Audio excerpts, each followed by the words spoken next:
Before we go further, we need to get clear understanding what is the nature of explosion and how we can protect our lives, environment, assets against explosions. This video will cover zone classifications, EX protection concept, risk-based inspection, sample methodology, mobility solution. RX directive designed different levels of risk by zones. Zone 0, gas present permanently or for long periods. Zone 1, gas present occasionally. Zone 2, present accidentally.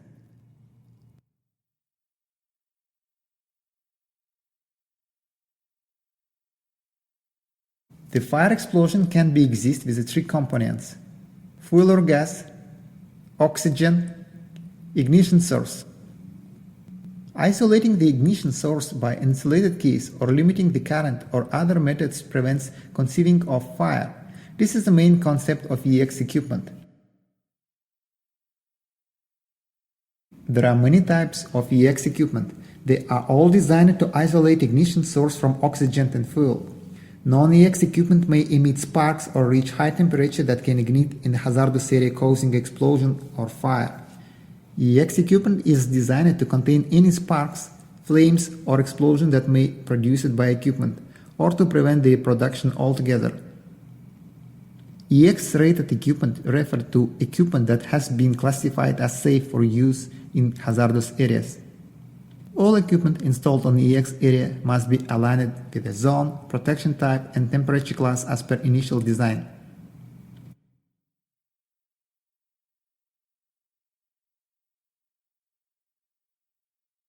Here we can see what will happen if we stop inspection activity on the site.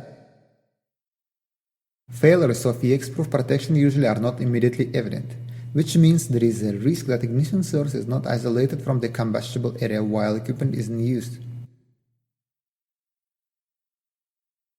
The aim of doing EX inspection is to provide measurable evidence that such risks are under a defined acceptable level. During an inspection of EX equipment, all hidden failures shall be found and eliminated. Therefore, equipment will be considered as new after inspection.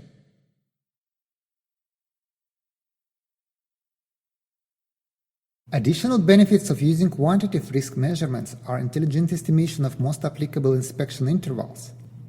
That is, an inspection performed right before the risk exceeds the defined threshold, which helps save OPEX by minimizing the number of contractors' mobilization. An offshore oil platform may contain many thousands of equipment, and each of them could cause a fire if its enclosure is not in appropriate condition. Additionally, there are restrictions imposed by logistic severities and the capacity of bed spaces on such platforms. Managing such a big amount of safety-critical items mentioned above limitation required proper design and implementation of a specific approach which consists of risk-based inspection, sampling inspection, and utilization of electronic databases. Risk-based inspection is a methodology based on the assumption that different equipment induces different amount of likelihood of the explosion. So it's possible to apply simplified, which means cheaper and a faster inspection task to low-risk equipment and still meet overall SCE requirements.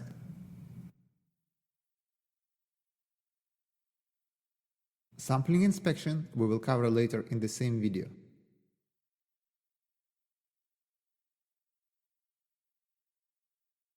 Both RBI and sampling inspection can be performed only if comprehensive and accurate information about every single EX equipment have been collected and properly retained.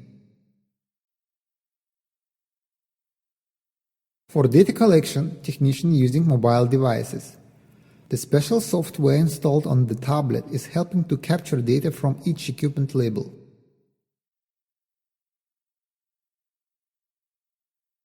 The approved inspection form allows getting structured data and sends the data from a mobile device to the centralized electronic database. Once data collected, the onshore team will be able to carry out data analysis and plan future inspection based on RBI and sampling methodology.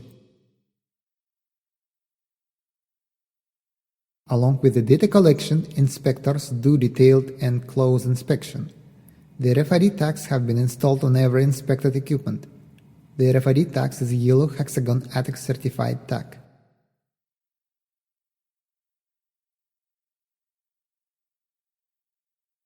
Like other equipment used in a hazardous area, mobile device must be ATIC certified.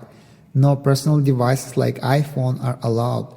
The camera flash must be deactivated and physically closed to avoid false initiating of fire, alarm and platform shutdown. All information collected from the site is uploaded to the cloud web server. It gives us the flexibility of connecting anywhere, anytime using different devices. Also, it gives the opportunity to use live data for reporting, SAP integration, or other services.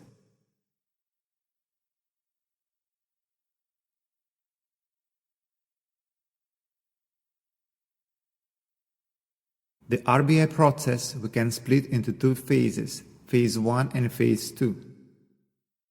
The phase 1 is the process of initial data gathering. As mentioned before, it's essential that data must be accurate and well structured. Once we have structured data, we can plan our schedule. To reduce the scope of work even further, we can use ISO sample methodology. Once scope of work ready, we can execute the work and feed results back to the database, planning for the next activity. After work completion, the offshore team carry out analysis and adjust next scope of work as per the received data. The second phase is the loop process. The efficiency of work preparation depends from the received data during the inspection or repair.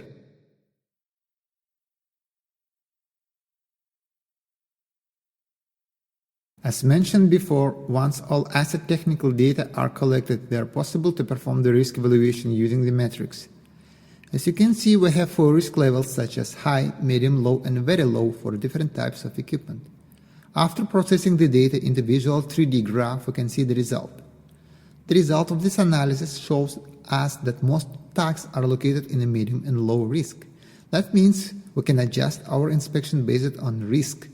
More risk, more inspection, or less inspection intervals. Less risk, the inspection intervals might be extended.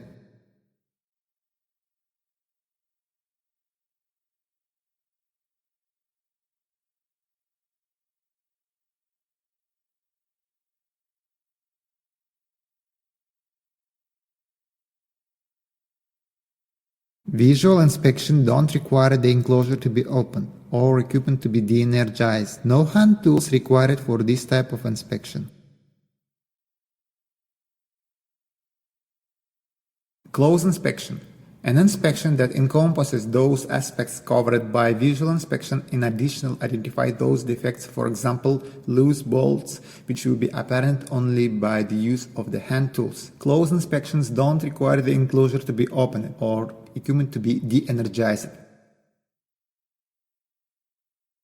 Detailed inspection. An inspection that encompasses those aspects covered by close inspection and visual inspection, in addition, identifies those defects, for example, loose terminations, which will only be apparent by de-energizing the equipment and opening up the enclosure using the hand tools and testing equipment.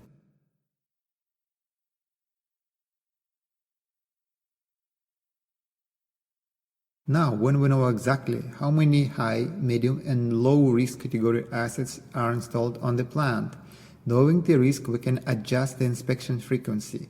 For example, the assets categorized as a high risk, we can inspect 2 times often. The assets are categorized as a medium, we can use a normal frequency. And assets marked as low, we can inspect 2 times less than before. Sampling inspection is a mathematically proven technique that allows carry out an inspection on only specially extracted samples instead of on every single installed equipment.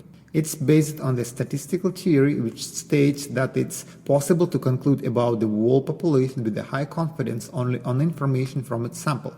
Thus, that allows to reduce equipment is being inspected by 50–80% of the total installed items at the one time.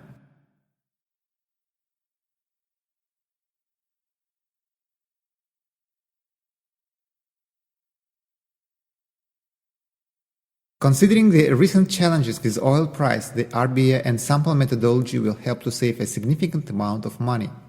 Important: Rba and sample methodology meet the company SCE requirements. Other important benefits are less load to POB, real-time reports, auditable database.